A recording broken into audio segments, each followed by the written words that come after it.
6 o'clock, ladies and gentlemen. I'm going to call the meeting to order. And Roxanne, if you'll take roll call, then we'll have a pledge of allegiance, and then Reverend Honeycutt will say a few words for us.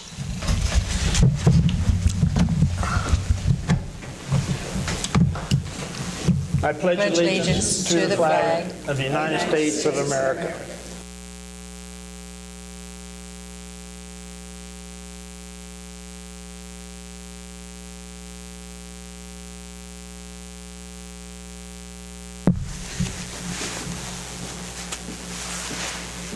Bow our heads, please. To the only wise and true eternal God, we are forever grateful to come to your throne of grace, recognizing, Lord, in our hearts there's no difference between government and God, because the government of God rules everything. We recognize your presence here in this city called Iola. I ask that you bless every council member with wisdom and knowledge and understanding, with the ability to fulfill the plan and the purpose that you had for this city even before the foundations of the earth. I thank you, Lord, that there will not be a spirit of division, but unity and love. And I thank you for each and every one that has come here tonight that recognize that the hand of God is in this city. We ask your blessings upon them, the city council members and those that would show up and things that will be said. We pray that it will be for the glory of your kingdom. In Jesus' name we pray. Amen.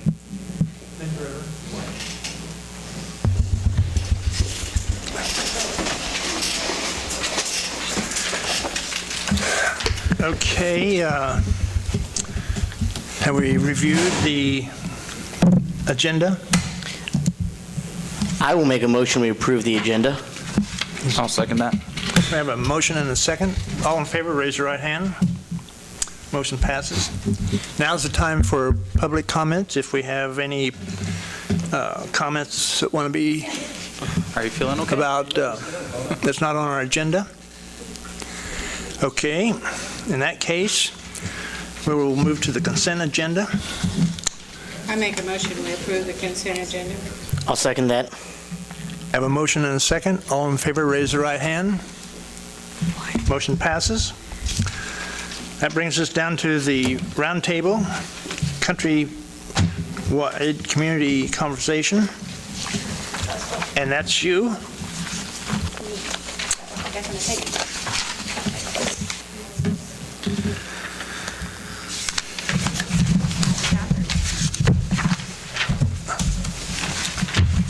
Thank you for having me. I'm Damaris with Thrive Allen County, and excuse the attire, I just got done playing some pickleball.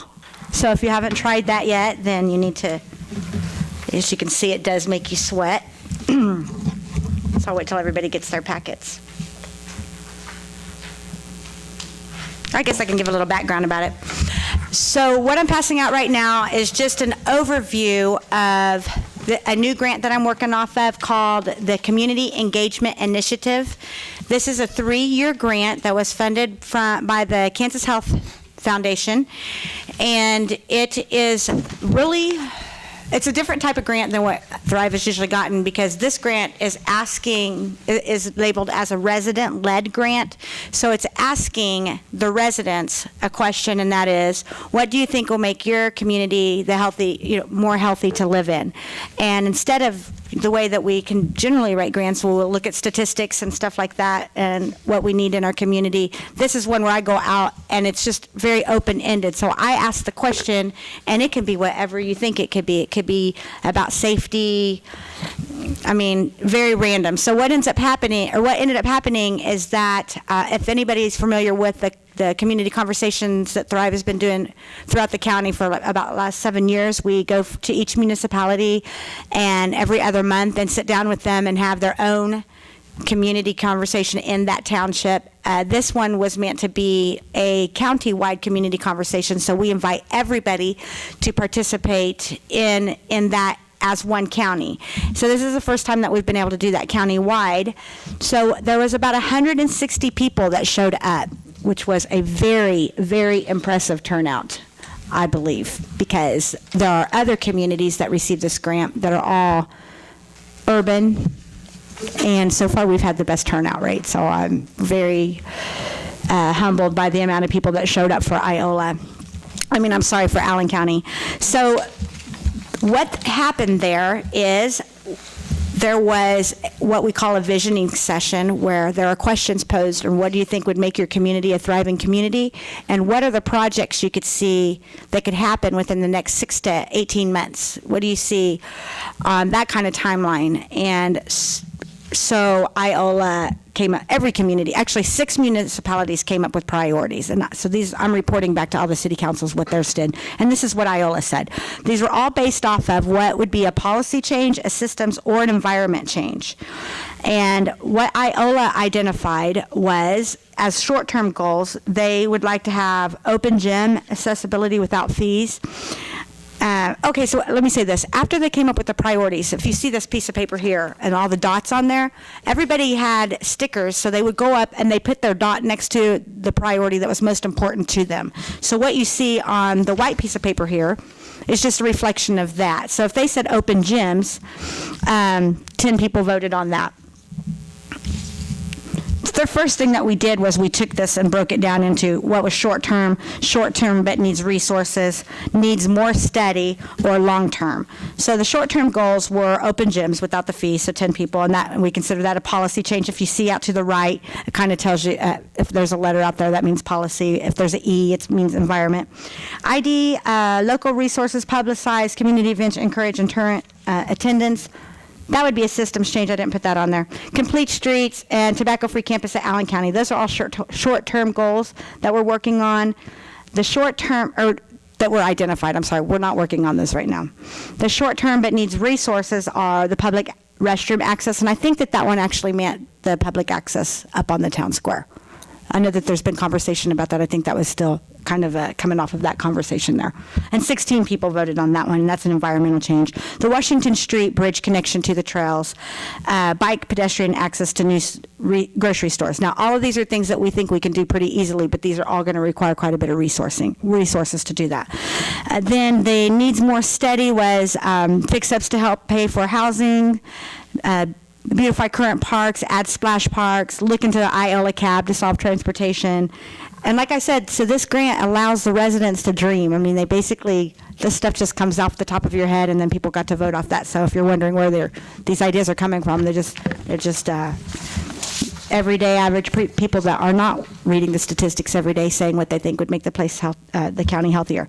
And then long term is sidewalk expansion, like the sidewalk going all the way out, connecting the hospital to the community specifically is what they were talking about. A YMCA, see, there's a big dream, and convenient, healthy fast food. So what I came here today to do is just really report back to you all the conversations that were had and tell you what the next steps are for the grant. The next step is that we are going to need to identify a priority that can be completed in the next 6 to 18 months. So I will be trying to find people in the community that want to talk about that. I mean, I think that CITF would be a really good group to collaborate with because there's things on here that they're already working on. And the other part of it is that there are funds available for some of these projects. We will be working on one project called a pilot project for the next 6 to 18 months. And then after that, there'll be more money available for what we would consider what would be sustainable. And so I will be developing like a little grant application that we're not going to say no to. Right now, the amount for the pilot project is $3,000, and that's $3,000 if there's a match for $3,000. Because in the end of this grant, if we can match $100,000, there's $100,000 that they'll give to us. So we're going to start working on trying to gather those matching funds, which also cannot happen in volunteer hours, but can happen in matching grants. And then by November 1st, I'll be developing a community action plan. So whatever we end up identifying as being that pilot project, I will need to submit the action steps to how to make that happen, and that's something that's due by November 1st. So that's where we're at on that. Does anybody have any questions? I do apologize that not one of you were able to attend the meeting. Unfortunately, I didn't get to pick the date of the meeting, and Iola City Council, Humboldt City Council, and all 3 Board of Education school districts were in session that night. Huh? I didn't pick the date. The offenders picked the date, and then that just happened to fall on that one. So I really apologize, but. Any questions? Okay, thank you for your time. We'd like to thank you. Thank you. Well, we're down to, oh, go ahead. As you know, I would attend something like that, and one of the things I thought we had marked quite a few things on was the storm shelter, because we had talked about that quite frequently, and I thought it was on that little list.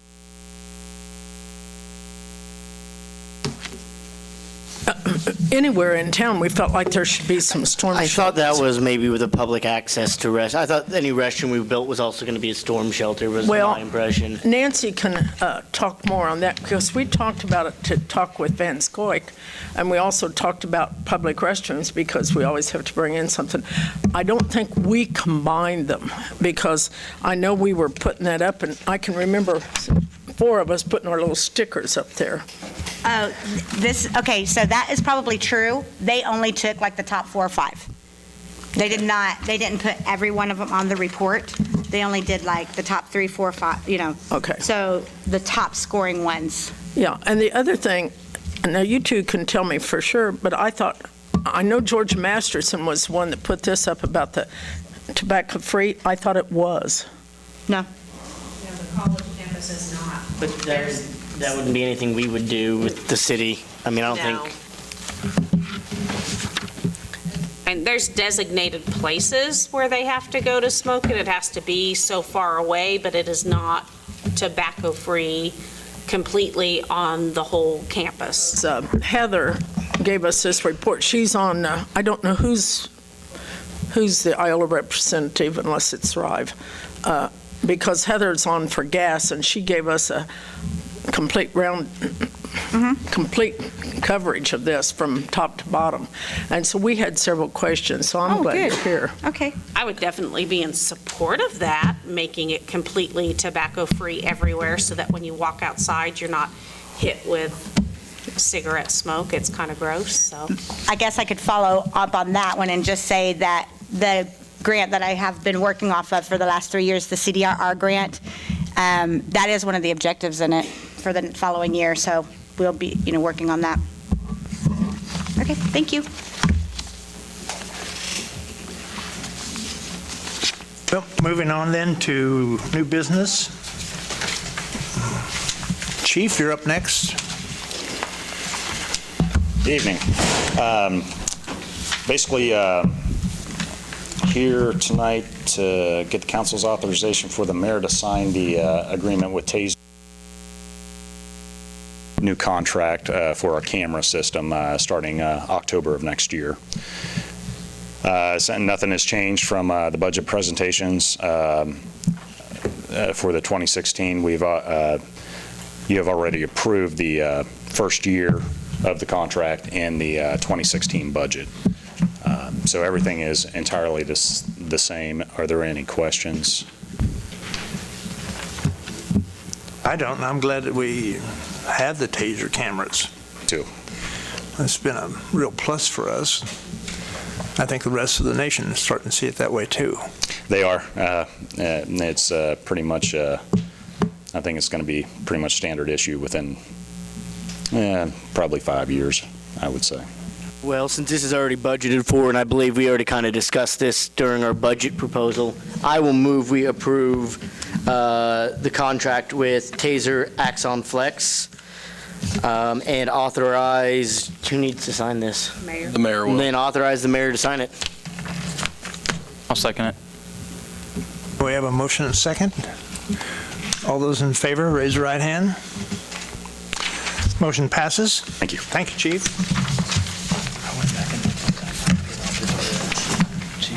Now, we could put the water off until the end of the meeting if we wanted to. You mean the Wartsila's. electric?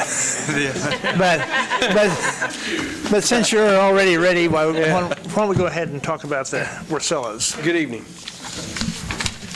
Basically, what we're here to do, we went over it in the budget sessions, as we all know, but it's kind of a hefty fee here, but it's to finish out the 2015 budget year for the Unic upgrade control for the Wartsilas. We've kind of had a discussion.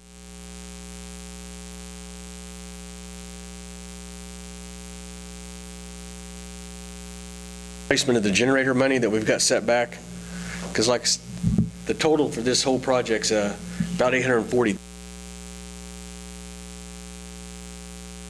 So over the last couple of years, over the last year, we've had a lot of expenditures, whether it's the rice rulings or other things in the electric department. We've just had to do like gates.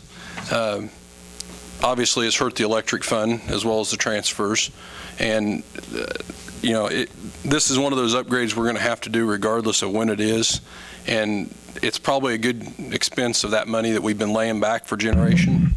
And, at this point, and Roxanne can speak to the funding more than I can, but I think it's a wise choice to go ahead and get it done, because who knows what that price might do next year if we wait till this time next year. Ray touched on a good point there with the rice upgrades. We had to do that, and we kind of weighed our options out, and we kind of felt that would be the prioritize them, get them done, get the EPA on behind us. So we kind of put this off for a year, but since then they've made the control system we actually use right now. It's the original control system. It's 16, 17 years old, and it's deemed obsolete. There's the parts and pieces for what takes care of our units are no longer available, and if they are available, they're like 5 or 6 times higher. They're running out is what they are. It's just by the luck of the draw if you find what you need, more or less. Yeah. How much money do we have in reserves for the generator? 2.8, I think, is what we've got in there right now, Roxanne. Well, the total funding. Total, yeah. $2 million for generation. Yeah. We kind of did a little research on this, and the control system that we're wanting to use right now, it's fully funded by Wartsila, where the Unic systems, where they were some pieces and components, they still had the patent rights and the other people. Strictly a Wartsila-based package, and it's looking like it's going to be well in the 20, 30,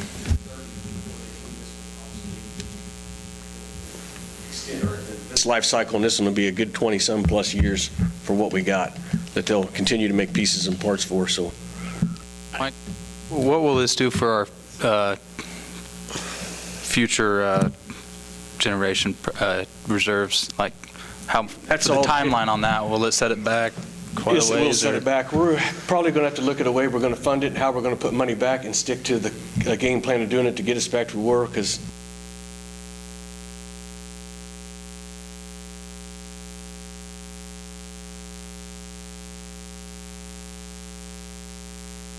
saying this now since the flood of 2007, but it is what it is. Priority-wise, things came up, and we got to do what we got to do. But I do think this is the right move to make, to take the money out of there and not hurt the electric fund any more than we got to. No, okay. Roxanne, am I correct? I mean, this is obviously going to be split up, part of it this year and part of it next year. Yes, I mean, most budgeted. likely, we're not going to spend this whole lump right here now. Yeah. And we've got some money budgeted for it next year as well in the approved budget. So we won't necessarily hit all of the equipment reserve for this $839,000. It'll be part of it. And then next year we would use, if the electric fund's more healthy, we would use that expenditure. I don't like rating the generation capacity, because I see that as ultimately one of our benefits to the city that we really need to grow. But at the same time, if we don't have the control system for the current capacity, it doesn't do us any good to have 22.5, megawatts, and you don't have the computer that turns it on. That's kind of like you can have the nicest computer you want in your house. If you don't have it plugged in, it doesn't do you any good. Well, if we wait another year, it's going to be more expensive. Yeah, and it's just gonna push it down the road. I do think you're right that we really do need to think about generation capacity, because not only if we can get above our own capacity, we can then start selling capacity to these other communities and having that as another revenue stream. But at this point, there's not a whole lot we can do, and these upgrades need to be done. I'll go ahead and move. Do we need What we need, John, tonight is a motion to approve the contract. The contract, Mike and I have got a conference call with him, I believe, Wednesday, to kind of work out some of the details on the contract. But for the most part, Bob Johnson's seen the contract, we'll review it with him, and then if you guys will approve it tentative, Bob Johnson's approval for the mayor's signature, that'd be great. I will then tentatively approve this contract pending Bob Johnson's approval and authorizing the mayor to sign it. I'll second it. We have a motion and a second. Any further discussion? In that favor, everyone in favor, raise your right hand. Motion passes. One other thing, while Mike's here tonight, I'll let Mike kind of explain the details because he's a little better than I am, but we've also got another expenditure that is something that's going to come out of our electric fund that it doesn't actually need your guys' approval, but we just thought we'd bring it to your attention while we're here. Just another one of those things that come up that's going to be expensive. Basically, back in June, we done an oil sample. We pull oil samples in all of our larger transformers. It's a requirement by the insurance company, and it protects us and it protects them to make sure we're maintaining our equipment. And we had one of our transformers at Oak Street fail an oil sample test, meaning that the acetylene content, the combustible gas content was extremely high in it, to the point of 141,000. Had to change the oil was the first recommendation to the insurance company, but they recommended we get somebody down here to take a look inside, see what's going wrong with the movable parts in it. Scheduled them, we got bids. Solomon was the cheapest. They came down today, and they gave us two choices. It needed either rebuilt or a complete new unit stuck on the side of it. And Corey and I discussed it, and we thought maybe the best way.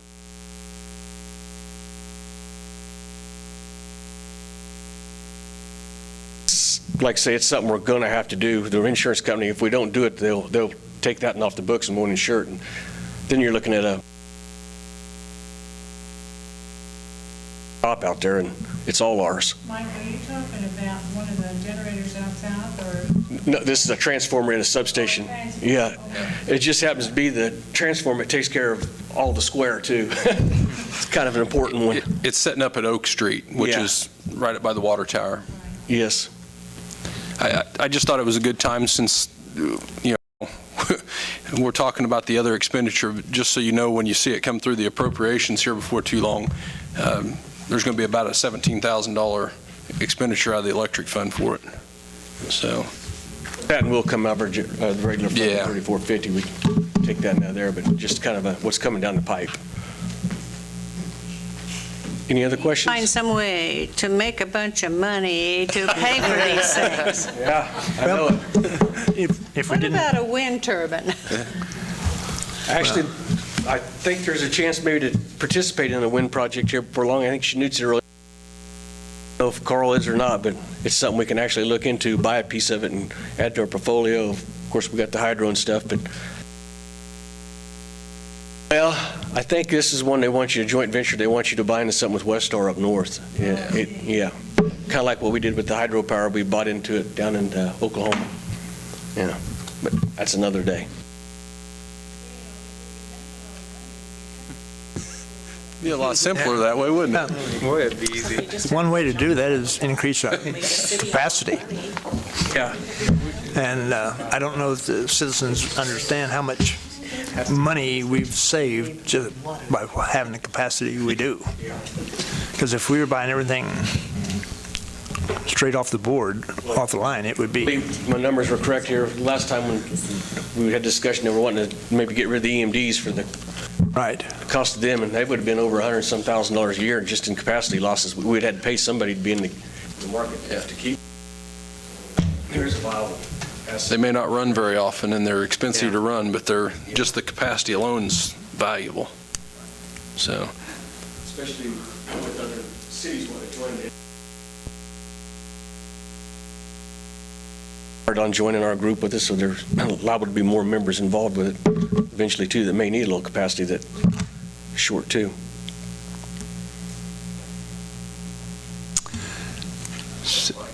Yeah, thank you, Mike. Thank you. Yep, thank you. You can stick around if you want to.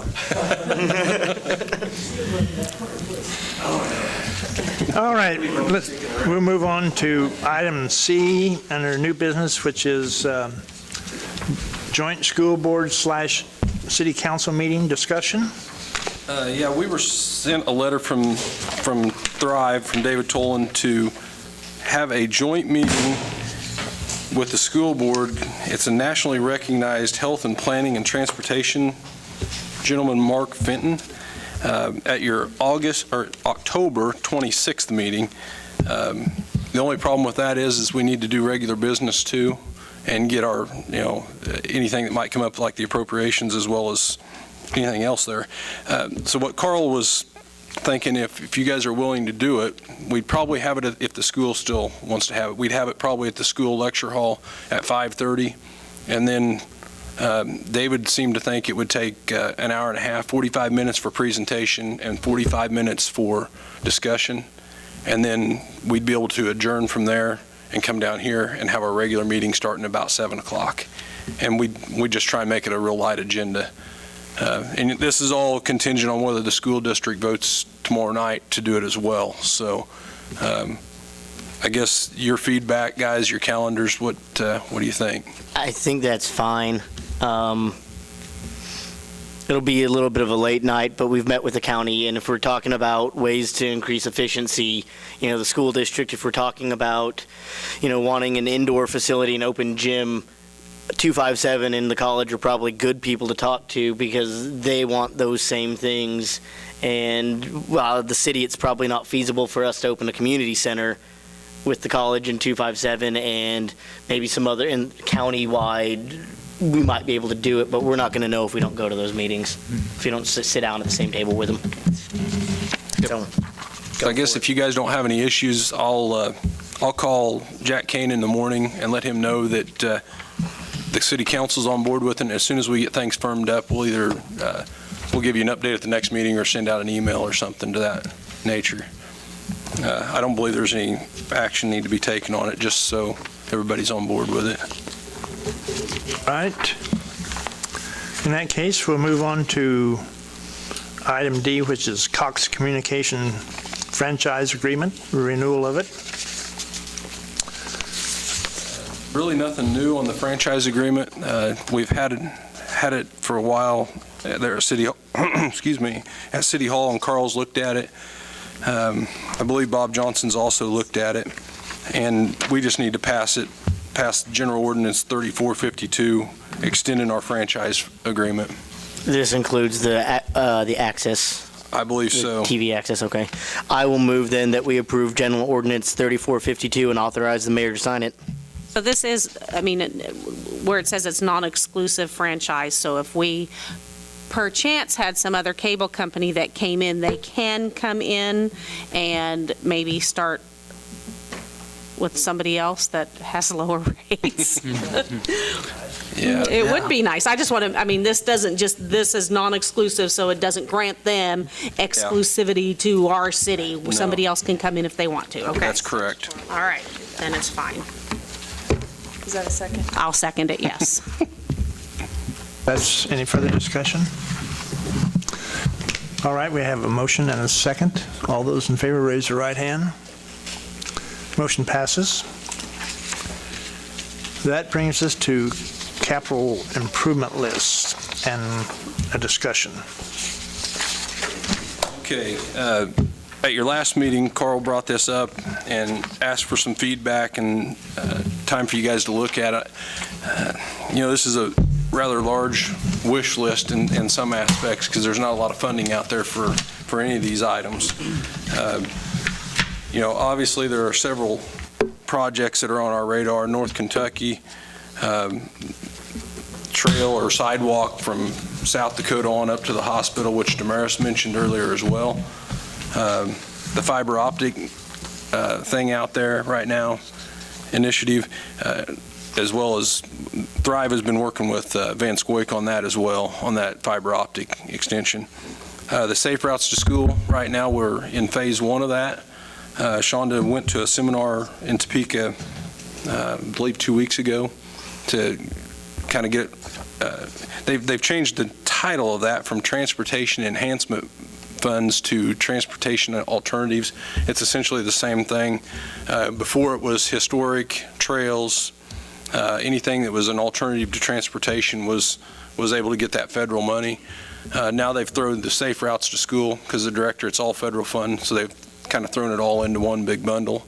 But really, there's not a lot of funding out there for projects. I know you guys have all got your items that we'd like to see. I do too.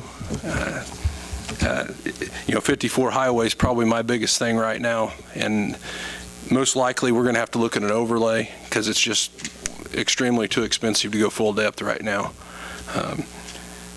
And we can possibly go to Clink grant for that, which would be most likely be 75-25. But you kind of got to weigh a Clink grant because you'll pay for 100% of your engineering and design, and then you'll have to jump through all KDOT's hoops as well. So in the past, we've done one Clink job on 54 highway, and we've also done one without it. In my mind, it's pretty much a wash. The money you spend just doing it in-house and hiring Secan or another asphalt company and paying them directly rather than going through the plan design and KDOT's hoops to get that funding, because by the time you pay X in design and inspections, it's just about a wash. But we'll weigh that out when we get a little closer as well. It'll buy us another 7 years or so on the surface. You talked about safe routes to school. I just wondered, on the new trail that goes east and west. Believe it or not, yeah, that is probably the most used trail in town, it seems like, or at least from what I've observed. And I can tell you the kids use it because they pulled out 2 pieces of it because it got wet during construction, and it was just one of the punch list items. But before they got it cured out, the kids had walked by and rode their bicycle through it going home from school and graffitied it up a little bit. So I think it's used, and I think it'd add to it in the end there. A couple of days a week, I run around 2 or 3 o'clock, and I don't always run the trail, but every time I run by it, it's got each direction 2, 3, 4, 5, 6 kids on it. Are going to it, and so I always see people coming to or from the one in town. It's been pretty used, and it doesn't matter on the weather. We've had some of those colder, rainier days, and I saw people on it, and 102 out, and I saw people on it when it was done and hot and muggy. They're using that one big. So for me, the only thing, like I said, I'd really like to start focusing on generation capacity. I know it just seems like we're looking for new revenue sources, and unless that rich uncle dies or we hit the lotto, unless we go long on lotto tickets, it seems like that's going to be our new revenue source, is going to be able to sell capacity in the future. And if we can make $200,000 by selling capacity, and we no longer have to spend $150,000, right there's $350,000 that could be going to paying off either a bond or some debt to that new capacity. Plus those EMDs, I know the EPA in the next 10 to 15 years is going to say no more diesels, you're done with them, and we better have at least another 10 bought, and planning on buying another 10. And right now with the price of natural gas, Wartsilas seem the way to go, at least to have 20, 25 in the Wartsilas, but I would like another 5 diversified into, you never know with the EPA in the next 20 years, have 25 in the natural gas, and then 5, 7 to 5 in wind or renewable of some sort. But that's all long term. I would like us to really start focusing on that. And we need to focus a lot. I mean, that's going to be internally in the electric department. It's not going to be funded through your sales tax, most likely. That's all going to be funded out of the generation of the sales of electric. So it's going to be difficult. But the same way with our gas and water infrastructure. We've got a lot of old stuff, and we need to slowly but surely start plucking it away, getting rid of it. What's the lifespan on those Wartsilas now that we've done the upgrades? You should have asked that when Mike was here. I didn't even think about it. Didn't he say 20 years? Yeah, I don't on the system. Yeah. I didn't know on the actual generator. I don't remember. Generators have a long life. Yeah, I don't think and we're not operating a lot of hours a year in comparison. Okay. So I think those are probably the best bang for our buck right now. That's for sure. So I guess if you guys want to take some more time, and if you see anything on this list that just jumps off the page or that you want to try and add, we'll certainly research it, and hopefully with the Van Scoik, the committee that's trying to look at capital projects too, they can see what funding might be out there with, in DC too. Not sure there's any there, but I'm just interested in what Mike's saying about the wind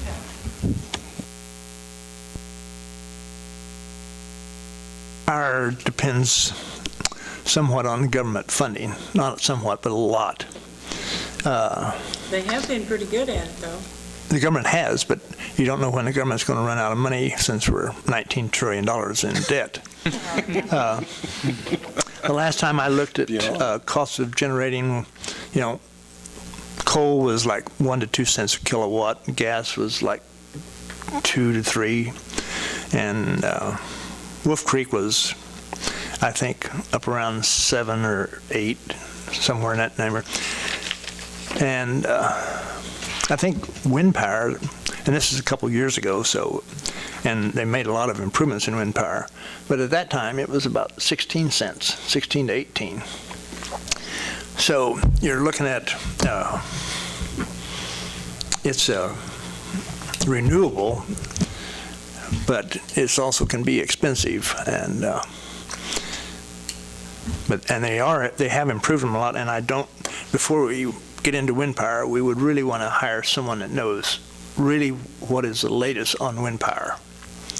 It's not something that I would want to vote for tonight and say we're going to do, because it's something that we really have to know what the long-term are. And that's something that I'm sure would weigh heavily on Scott Shreve, our energy consultant. Right, and that's what I was thinking that we would really want to talk to. Yeah, and the only thing would be getting in there, because really what we're buying is a lot of capacity and not always that steady generation. But you're right. Right now, natural gas is probably cheaper, but we're seeing historic lows. If you said 5 years ago gas is going to be $2, I don't think any of us saw that, but how long can we hold out there? And I agree with you that right now wind isn't necessarily the cheapest, but it's one of those diversify your portfolio. We would have to weigh it heavily, but if we can get in at a good price, sometimes you're going to have to weigh that this is a good deal, that rather than spending $1 million a megawatt, we're able to get in here at $500,000 a megawatt. And so you kind of weigh that, but it's something to look at. I wouldn't write it off, but I'm with you that we need a lot more research on, Corey, do we have a plan for the swimming pool, resealing it? It's been about 10 years since we've done that. I have a feeling that's going to be a pretty pricey item. I haven't talked to Jason. We've started in the 16 budget, put some money back for future swimming pool repairs. In equipment on the capital projects or not? It's went into equipment reserve. I mean, we can list it as a department capital projects. I mean, essentially it is a capital project. I guess there's two type of capital projects I see on these lists. Number one, it's something that like the electric generation is going to be funded completely out of generation or the electric fund, or a road project, which is a general fund item that's going to be funded through sales tax money or KDOT funding. Something like that's going to be funded probably solely out of the recreation department via transfers. So I don't think it would hurt to have it on our list, that's for certain. So we'll make note and we'll visit with Jason. How much are we setting back for that each year? Do we have a plan for? Is it on that list? I have to guess that's a $50,000 project. It seemed like we budgeted 10,000 in 16, Don't have anything on here. Yeah. We're thinking about it at least. So. Yeah.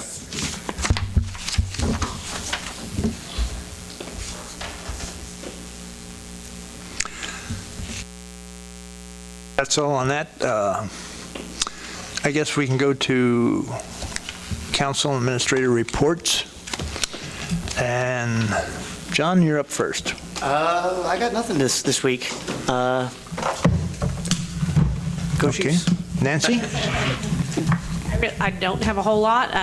Thanks to the street and alley guys getting out there, and I see they're really working to get things restriped and making the roadways look nice again. So thanks to them.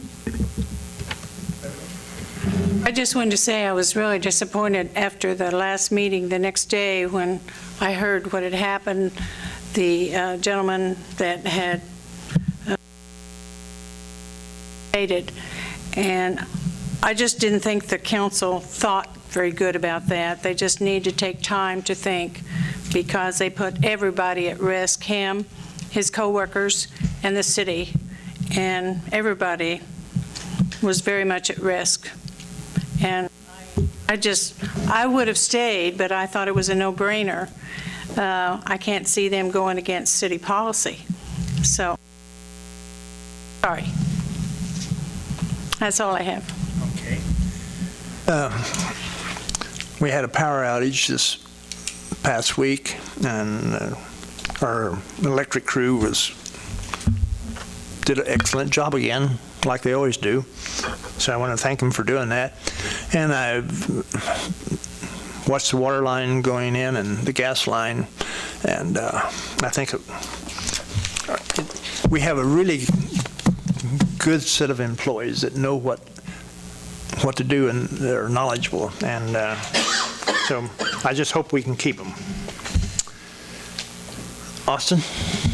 I'd just like to apologize for being gone last meeting. It was pretty important, and I missed out on a vote that I should have been here for.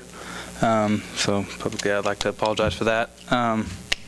Also, I'll second that. Miller's crew is really busting out that water line, doing a really nice job. And also, I'd like to touch on how we allowed Pedal Fest to kind of get a little bit out of hand. I had several phone calls on that. And I think they were valid complaints. So I think next time when those particular events come up and they're wanting to use public facilities, we really need to think about the repercussions on that. I don't think we really thought it through so much. So yeah, other than that, it's good to be back. We're glad to have you back. Aaron? What would you say that you heard about the Pedal Fest? That it was loud, like obnoxiously loud, late. It may have gone on past it went on till around midnight. I had left a little early. I left around 11, but it wasn't terribly loud down at the park. And I think it's just one of those, the park kind of fishbowls sound up. And I can hear play-by-play of every football game all the way on North Jefferson. Yeah, and I was down here, and it was really, we didn't stay very late, but it was a very mild, mellow crowd. It was not any, from what I saw, it was people that were behaving how they needed to behave in public. See, the luxury of people coming down here for an event like that is they can leave and go home. But when your house is right outside the park, right, and I agree with John too. We're North Walnut, and we hear football games, so I don't know how you stop that from happening. And I know that the same thing probably happens during Mad Bomber. There's a lot of noise that comes from downtown, but yet we've not ever heard any complaints from that. So one of the complaints that I had was that the circus was there too, and it affected the animals in the circus, and they were kind of riled up all night. I think it was bad. Yeah, there was just a lot going on that weekend. Where I live, our windows were shaking from the music. Literally vibrating from the music. I know it was loud. I think that that's just something we need to make sure we have a specific cutoff time, and that is when that music must be stopped. Yep. It can't go on a minute longer. Even if you still have a crowd of people there, you can still meander a little bit and maybe take that volume down to just some pre-recorded music. But as far as the live bands, they probably just need to shut off at a little bit earlier time. And maybe if the bands were put on the other side of the building, that might help some too. Facing a different direction, perhaps. It might. Put them out on a different area. I know there are times that you can hear Humboldt Speedway if the wind's blowing just right here in town too. So it's just a matter of a lot of it, the acoustics and how the wind's blowing. And I don't think this is going to be. And you'll never make everybody happy. Yeah. So That's it's going to boil down to that. No matter what, you're not ever going to make everybody happy.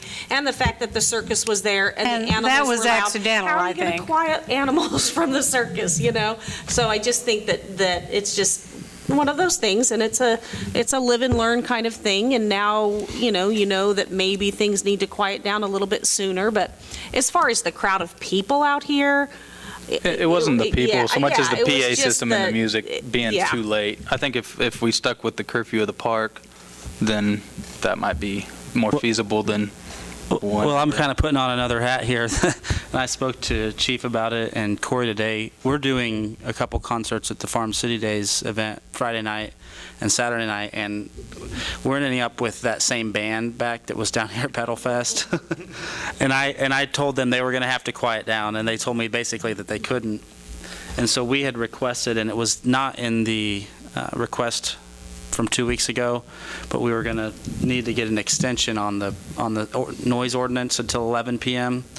with the understanding that if we get a complaint coming after 10, then they'll just have to shut it down. So Where are they going to be? they're going to be on the square. That's going to be. And see, maybe it's a difference with how the buildings around the square contain that noise, because we've had bands up there and music going on, like I said, for Mad Bomber, and not ever heard any complaints from that. I thought that band was especially loud, personally. The particular person that called me said that they called the police because they didn't have my number. They wanted to call me that late, which they were mad. Well, the people that called me had But called they the police said that too. the police had came and said, well, that's the city council's deal. Yeah, approved it. they We can't couldn't do anything. But I don't remember approving it going until midnight, though. Actually, it was in there on midnight or 12:30. Yeah, I think we did approve a time. We did approve a time. Yeah, but I do believe it was midnight on the first initial, and then when come back for something else, I happened to be down here at a meeting, I think it was 12:30 on the. And that's probably too late. And we can move that to like 11. Isn't the curfew at the park 11? 11 to 11. Well, yes, 11 o'clock is what we You go know, and by. the nice 10 thing o'clock about it, is what though- we go by on the, on noise. 10 o'clock's really our cut off, and if anything is disruptive after that 10 o'clock, that should be a peaceful time, people, especially your neighborhood parties and stuff like that. That's why I don't approve any neighborhood parties that have a live band anymore. They can go around to every single neighbor, but it still ends up in complaints. So what I tell them is 10 o'clock, that's it. If one noise complaint, they'll show up, they'll shut you down. And they've been pretty respectful on that and staying firm on that. If not, anytime there's a live band, there's always complaints that come in. I guess it's just trying to find that happy medium where you're having good community events that are a good thing and weighing that out. Well, and that's the thing. I mean, this really was a nice, successful event. And if you heard some of the feedback from people that came from out of town, they really appreciated the event. They loved the venue. They loved the fact that they could camp here. They loved our trails, and they want to come back. And that obviously is something we want to build for our community, is events like that and people coming back. We have it is no a bit of other a issues yeah. whatsoever, as far as I'm aware of, anything else other than the noise complaints. Everything else went pretty Beer seamlessly. garden was not a problem? I did not have one complaint on that. I did. Nothing that I was I got advised that of for you. anyway. There were 4 reserve officers that were down there the entire time. So, and they were checking IDs. And I mean, they did have that fenced off, and before you could even go in, they checked your ID and they put a bracelet on your wrist. That was great. I think the complaints I got were more about moral issues. Yeah. About City property. Yeah. rather than about like actual legal issues. I had some, complaints about morality of it. I'm not going to weigh in there. I think it is something that is kind of a catch-22 if we want to generate these revenues. Cornstalk was last weekend, and how much revenue did that bring in to Garnett? And for their days, I mean, they bring in quite a bit, and they bring in some big name bands.